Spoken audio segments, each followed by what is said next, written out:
dari kelompok 4. Di sini saya akan menjelaskan tentang jurnal penyesuaian.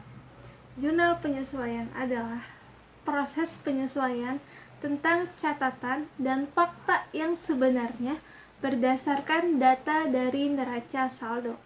Sedangkan ayat jurnal penyesuaian adalah jurnal yang dibuat dalam proses pencatatan perubahan saldo dalam beberapa akun sehingga jumlah saldo menunjukkan saldo yang sebenarnya di akhir periode.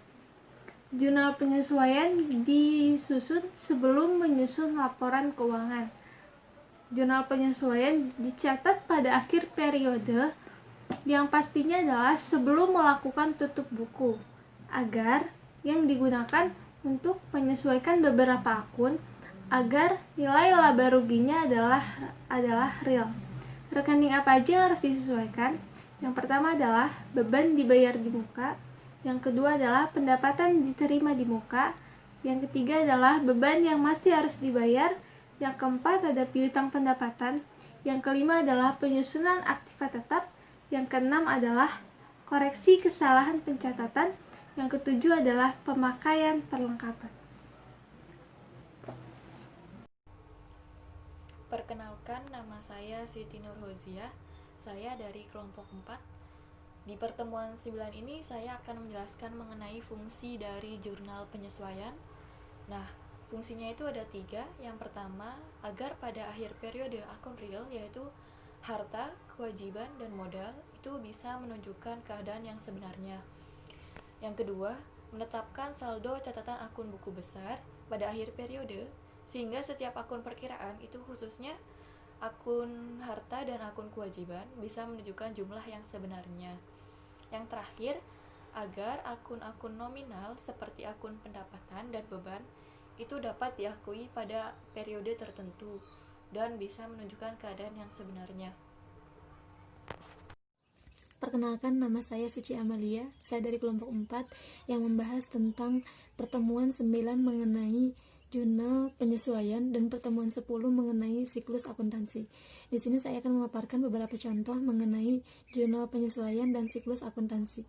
Adapun beberapa rekening yang harus ada pada jurnal penyesuaian atau yang harus disesuaikan, yaitu yang pertama ada beban dibayar di muka, yang kedua ada pendapatan diterima di muka, yang ketiga ada beban yang masih harus dibayar, yang keempat ada piutang pendapatan, yang kelima ada penyusutan aktiva tetap, yang keenam ada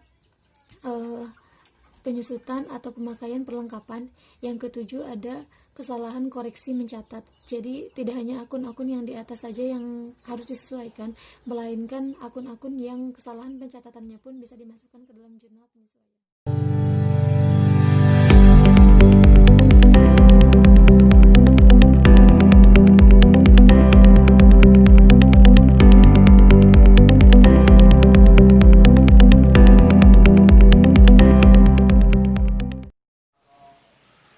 Di sini saya akan menjelaskan tentang siklus akuntansi.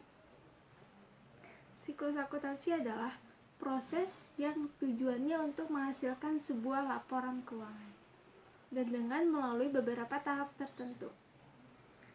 Ada 3 poin penting dalam siklus akuntansi. Yang pertama adalah siklus akuntansi hasil akhirnya adalah sebuah laporan keuangan.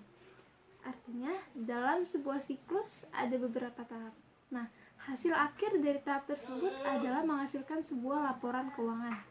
Poin yang kedua adalah siklus akuntansi terdiri dari beberapa tahap.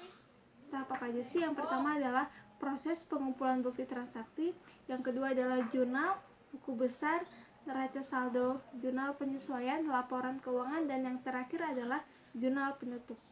Poin yang ketiga adalah siklus akuntansi terjadi berulang kembali atau akan terjadi pada periode-periode selanjutnya sesuai dengan namanya, yaitu siklus yang artinya berulang atau akan terjadi pada periode-periode selanjutnya. Selanjutnya pertemuan 10. Di pertemuan 10 ini saya juga akan menjelaskan mengenai fungsi dan manfaat dari siklus akuntansi. Untuk siklus akuntansi berfungsi untuk menghasilkan suatu informasi melalui serangkaian kegiatan pengumpulan dan pengolahan data secara sistematik pada suatu periode tertentu. Siklus akuntansi ini juga bisa membantu berpikir sistematika dalam memahami sebuah proses pencapaian laporan keuangan atau informasi akuntansi. Selanjutnya untuk manfaat. Manfaat dari siklus akuntansi ini ada 5. Yang pertama, menyediakan informasi ekonomi suatu perusahaan untuk pengambilan keputusan investasi dan kredit. Yang kedua, memberikan gambaran kondisi produk dari suatu periode ke periode tertentu. Yang ketiga, memberikan potret yang bisa diandalkan mengenai kemampuan untuk menghasilkan laba. Yang keempat, menjadi media komunikasi antara manajemen dan pengguna informasi. Nah, yang terakhir itu merupakan bentuk pertanggungjawaban dari manajemen kepada stockholder atau pemegang saham. Saya akan beralih ke siklus akuntansi. Adapun beberapa tahap yang ada dalam siklus akuntansi. Yang pertama ada identifikasi transaksi. Diidentifikasi berdasarkan bukti transaksi. Jadi penentuan terlebih dahulu transaksi tersebut masuk ke akun apa saja. Yang kedua ada pencatatan transaksi ke dalam jurnal. Ada beberapa contoh jurnalnya juga, ada jurnal khusus dan jurnal umum. Selanjutnya ada diposting ke dalam buku besar. Jadi ketika sudah dimasukkan ke dalam jurnal umum atau jurnal khusus, akun-akun yang bersangkutan, setiap akun dimasukkan ke dalam buku besar. Misal akunnya hanya hutang usaha, terus piutang usaha pada piutang usaha, debit kreditnya pun mengikuti yang ada di jurnal. Dan yang selanjutnya penyusunan neraca saldo. Penyusunan neraca saldo ini diambil dari buku besar, diambil dari saldo akhir buku besar, baik itu posisi debit kreditnya dan jumlahnya. Dan yang selanjutnya penyusunan jurnal penyesuaian. Jurnal penyesuaian ini hampir sama dengan jurnal umum atau jurnal-jurnal pada biasanya, hanya saja jurnal penyesuaian ini dimasukkan ketika ada transaksi pencatatan, kesalahan pencatatan atau koreksi pencatatan. Jadi bisa langsung dimasukkan ke dalam jurnal penyesuaian. Yang selanjutnya ada neraca saldo setelah penyesuaian. Neraca saldo setelah penyesuaian ini hampir sama juga seperti neraca saldo sebelum penyesuaian, hanya saja ini dimasukkan akun-akun yang ada dalam jurnal penyesuaian.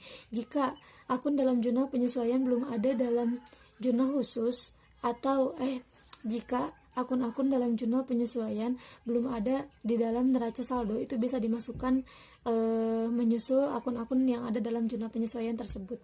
Yang selanjutnya penyusunan laporan keuangan seperti laporan laba rugi, laporan perubahan modal, laporan neraca, dan laporan arus kas. Ini saya paparkan contohnya juga.